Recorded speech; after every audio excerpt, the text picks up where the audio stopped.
जी अस्सलाम वालेकुम। आप देख रहे हैं हमारा यूट्यूब चैनल और मैं हूं असद। दिसंबर का महीना नून लीगी हुकूमत के लिए मुश्किलात से घिरा हुआ है, क्योंकि इस महीने में हुकूमत पाकिस्तान को दो बड़ी सियासी जमातों की जानिब से अल्टीमेटम दिया जा चुका है। एक बड़ा अल्टीमेटम जो मौलाना फजल रहमान ने दीनी मदारिस के बिल के हवाले से दिया कि अगर उनका बिल मंजूर ना किया गया तो वो 8 दिसंबर को इस्लामाबाद लॉन्ग मार्च का लाहे अमल बताएंगे।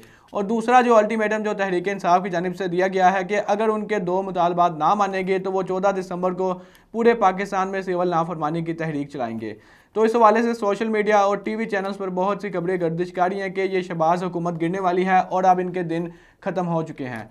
तो आज की वीडियो में इस पर बात करेंगे और वीडियो की तफसीलात में बढ़ने से पहले अगर आप हमारे चैनल पर नए हैं तो इसको सब्सक्राइब कर लें ताकि आप तक चैनल की वीडियोज़ का नोटिफिकेशन आता रहे। सबसे पहले अगर हम तहरीक इंसाफ के अल्टीमेटम के हवाले से बात करें, जो इमरान खान के दो मुतालबात सामने आए, तो गुज़िश्ता दिनों कबल इमरान खान के ट्विटर अकाउंट से एक पोस्ट सामने आई जिसमें यह लिखा हुआ था कि इमरान खान के दो मुतालबात हैं। पहला मुतालबा यह है कि जो 24 नवंबर से लेकर 26 नवंबर तक जो तहरीक इंसाफ के कारकुनान के साथ जो ज़्यादती की गई, जो उन पर फायर किया गया, उस हवाले से सुप्रीम कोर्ट एक जुडिशल कमेटी तश्कील दे और ये जुडिशल कमेटी तमाम तर मामलात की तहकीकात करे और उन लोगों के खिलाफ कानूनी कार्रवाई की जाए जिन्होंने इंसानी हकूक़ की पामाली की, जिन्होंने इंसानी हकूक़ की खिलाफ वर्जी की। और दूसरा बड़ा इमरान खान का मुतालबा ये था कि जो भी तहरीक इंसाफ के सियासी कारकुनान हैं, जो वर्कर्स हैं, उनको रहा किया जाए। लेकिन इसका बेसिक मकसद यही है क्योंकि इमरान खान इस वक्त सबसे बड़े सियासी कैदी हैं जो जेल में हैं, उनको रहा किया जाए। और तहरीक इंसाफ का बुनियादी मुतालबा भी यही है कि इमरान खान को जेल से रहा किया जाए। इसके हवाले से बहुत से तजियाकार ये कह रहे हैं कि जो इमरान खान की सिविल नाफरमानी की तहरीक है ये कामयाब नहीं हो पाएगी, क्योंकि इमरान खान ने 12 दिसंबर की डेडलाइन दी है और 14 दिसंबर को पूरे पाकिस्तान में सिविल नाफरमानी की तहरीक चलाएंगे।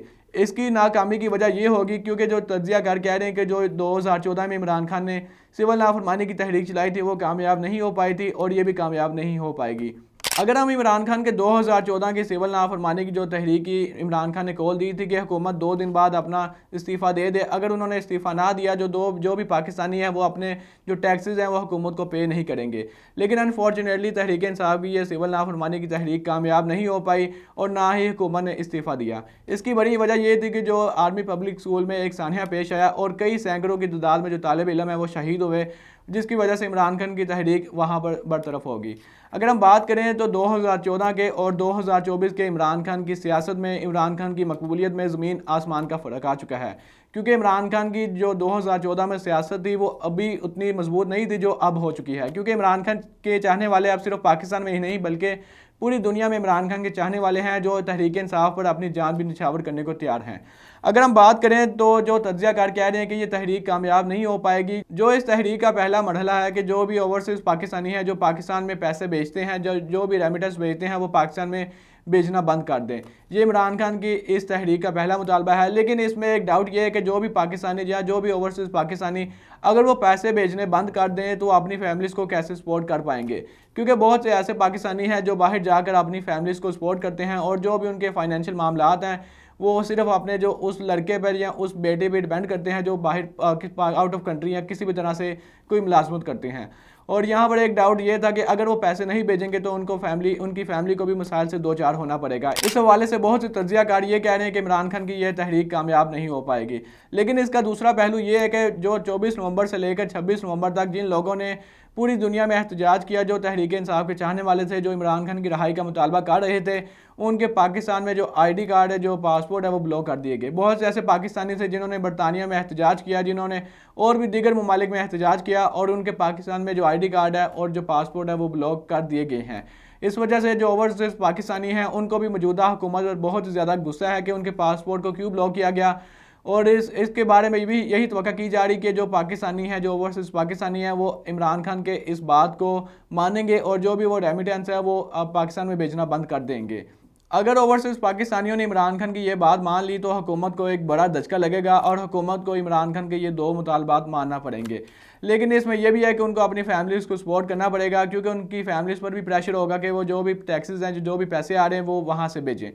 इसके अलावा अगर हम बात करें तो दूसरा बड़ा अल्टीमेटम जो मौलाना फजल रहमान ने दीनी मदारिस के बिल के हवाले से दिया कि अगर ये बिल मंजूर ना किया गया तो वो 8 दिसंबर यानी कि वो सुबह इस्लामाबाद में लाहे अमल की लॉन्ग मार्च के जो लाहे अमल है वो बताएंगे और पूरे पाकिस्तान में लॉन्ग मार्च की कॉल दी जाएगी। ये JUI की जानिब से ये बयानात भी सामने आ चुके हैं कि हुकूमत को उनके ये जो बिल है वो ये मंजूर करना पड़ेगा, लेकिन ये बिल सदर पाकिस्तान की जानिब से वापस भिजवाया जा चुका है और इस पर दस्तखत नहीं हुए। इसके अलावा अगर हम बात करें तो नून लीगी हुकूमत के जो सियासी मशीर हैं राना सनाउल्लाह, उनके हवाले से भी वारंट गिरफ्तारी जारी कर दिए गए हैं। राना सनाउल्लाह पर इल्जाम ये है कि उन्होंने पुलिस के एहलकार पर गाड़ी चढ़ाई थी और जो भी रास्ते में कंटेनर लगाए गए थे उनको हटाने के हवाले से उन पर यह मुकदमा दर्ज थे और ये अदालत में ये केस ज़ेरे समाअत था। तो इस हवाले से इनकी अदम मौजूदगी में, क्योंकि राना सनाउल्लाह अदालत में अपनी पेशी नहीं देते रहे और अब उनके जो वारंट गिरफ्तारी है वो जारी कर दिए गए हैं। ये जो तमाम तर मामला है इनको देखकर यही लग रही है कि हुकूमत के अब दिन गिने जा चुके हैं और अब नून लीगी हुकूमत मुकम्मल तौर पर मुश्किलात से घिरी हुई है। तो दोस्तों ये थी अभी तक की अपडेट। उम्मीद करता हूं आपको वीडियो पसंद आई होगी। अगर आप इस पर अपनी कोई राय देना चाहते हैं तो कमेंट सेक्शन का ऑप्शन आपके पास मौजूद है, वहां पर अपनी कीमती राय से आगाह कीजिएगा और अपने मेज़बान को दीजिएगा इजाज़त। अल्लाह निगहबान।